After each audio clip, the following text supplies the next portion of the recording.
Olá, meus queridos, estamos aqui para mais uma aula, né? Hoje nós teremos a aula 6, então vamos pedir ao nosso Senhor, nosso Deus, que nos dê entendimento, né? Que nos ajude a entender, a compreender a nossa lição de hoje através do seu Santo Espírito. Amém? Vamos lá então, aula 6, Novo Testamento. O Novo Testamento é a segunda metade da Bíblia. Foi escrito depois da morte, ressurreição e ascensão de Jesus e traz os seus ensinamentos e a história do surgimento da Igreja Cristã. O Novo Testamento foi escrito em grego, língua mais difundida na época. Marcos, Mateus, Lucas e João escreveram os evangelhos, coletando histórias junto às comunidades cristãs. Apóstolos como Paulo, Pedro e João escreveram cartas para orientar as primeiras comunidades cristãs. Essas cartas escritas pelos apóstolos para as comunidades ou para pastores que trazem muita riqueza religiosa para a nossa vida de fé hoje. A intenção dos livros do Novo Testamento é preservar e divulgar os ensinamentos de Jesus, o Filho de Deus. Ao todo, são 27 livros de diversos autores, que podem ser classificados em 3 grupos distintos. Primeiro, os livros históricos: Mateus, Marcos, Lucas e João e Atos dos Apóstolos. Estes livros contam a vida e obra de Jesus Cristo, que se revelou como Filho de Deus, prometido já nos tempos de Israel no Velho Testamento. Os evangelhos nos revelam o plano da salvação que Deus oferece aos seres humanos por meio de Jesus Cristo. E o livro de Atos dos Apóstolos apresenta o desenvolvimento da Igreja Cristã do primeiro século, desde a saída dos cristãos de Jerusalém para o resto do mundo conhecido na época. O Novo Testamento inicia com o relato dos evangelhos.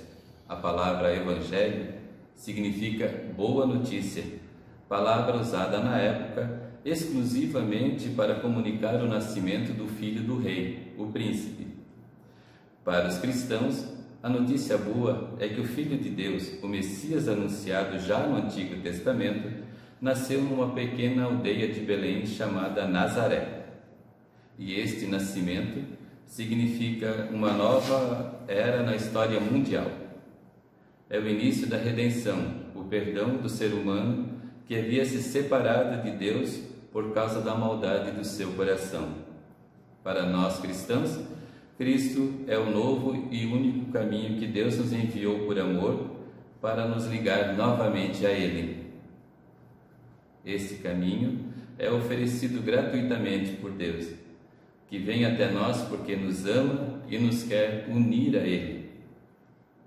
A única coisa que espera de nós é a fé e confiança em sua infinita bondade e amor. O evangelista João diz: por isso quem crê no Filho tem a vida eterna.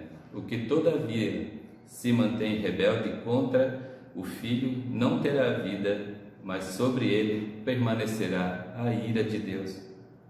Nós encontramos esse trecho no livro de João, capítulo 3, versículo 36. Há um só Evangelho, isto é, mensagem da salvação através de Jesus, mas há 4 livros que trazem a vida de Jesus, contada por 4 pessoas que conviveram com o Senhor. Segundo, livros didáticos. Tem a intenção de instruir pessoas ou comunidades, sendo escrito por apóstolos por seus discípulos, ou por seus discípulos. O apóstolo Paulo escreveu 13 cartas chamadas epístolas, que é o nome grego para as cartas: Romanos, 1ª e 2ª Coríntios, Gálatas, Efésios, Filipenses, Colossenses, 1ª e 2ª Tessalonicenses, 1ª e 2ª Timóteo, Tito e Filemão. Essas 3 cartas são chamadas de cartas pastorais por terem sido escritas para pastores. A carta de Hebreus também faz parte desse grupo, embora o seu autor seja desconhecido por nós hoje. Ainda os seguintes livros: Tiago, 1ª e 2ª Pedro, Judas, 1ª, 2ª e 3ª João.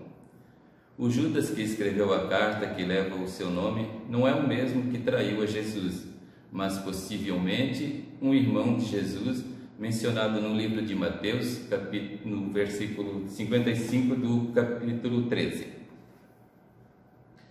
Nessas cartas, conhecemos as dificuldades das primeiras comunidades e como os apóstolos orientaram para a resolução dos conflitos. Essas orientações são válidas para nós hoje, que encontramos preciosas lições que nos levam ao fortalecimento da nossa fé e comunhão na igreja, que é imperfeita, formada por pessoas imperfeitas. Terceiro, livro profético, o Apocalipse.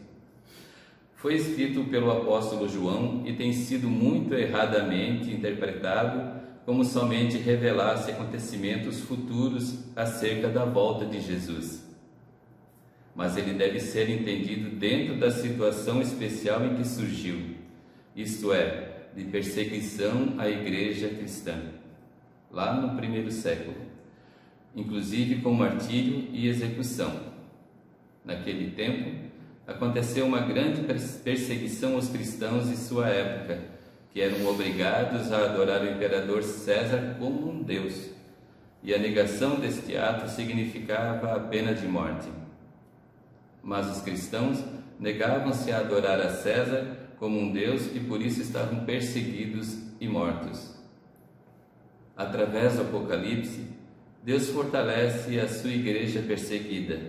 O apóstolo João lembra em seu livro a revelação que ele recebeu de Deus, isto é, de que o mal pode liderar o mundo, mas não tem mais poder que Deus.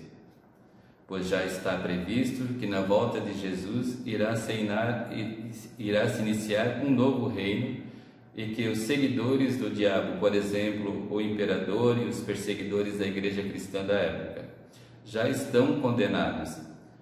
Jesus mesmo o elevou aos céus em visão e disse que certa é a vitória de Deus e a derrota dos poderes do mal. O Apocalipse destina-se a renovar e a fortalecer a fé daquele crente que está com medo ou desanimado frente às injustiças desse mundo. A revelação, como é chamado o livro de Apocalipse, apresenta que o futuro dos cristãos é o reino de Deus, e quem viver conforme a vontade de Deus terá a vida eterna. Embora a situação seja de crise, o cristão não pode desanimar. O Apocalipse é um livro profético porque através dos seus símbolos e enigmas conhecidos pelos cristãos de sua época, traz uma orientação para o momento em que o mundo estava passando. Para nós hoje, o livro do Apocalipse é muito importante porque nos lembra que a nossa vida aqui nesse mundo é passageira e também que Deus tem um futuro reservado para cada um de nós, um novo céu, uma nova terra, que Jesus foi preparar para nós. Apocalipse, capítulo 22. Lembre-se, mas como está escrito, nem olhos viram, nem ouvidos ouviram, nem jamais entrou no coração humano o que Deus preparou para aqueles que o amam. Encontramos em 1 Coríntios, capítulo 2, versículo 9. Como é bom ler a Bíblia, faça isso diariamente. Agora, nós temos aqui alguns exercícios para a gente concluir a nossa aula. Primeiro, nós temos um passatempo, que é um desafio para você resolver esse criptograma que está aqui no nosso caderno de estudo. Depois tem algumas perguntas. A pergunta número 2, o que nos leva o ensino do Novo Testamento? A pergunta número 3, como se dividem os livros do Novo Testamento e o que eles ensinam? A pergunta número 4, o que significa a palavra Evangelho e por que foi usada ao referir-se sobre a vida de Jesus? A quinta pergunta, por que estudamos as cartas dos apóstolos escritas para as comunidades e líderes das comunidades cristãs do primeiro século? São apenas essas 5 perguntinhas, espero que você saiba respondê-las, e se não souber dar uma relida no material, eu tenho certeza que você vai encontrar a resposta. Fiquem com Deus e até a próxima aula.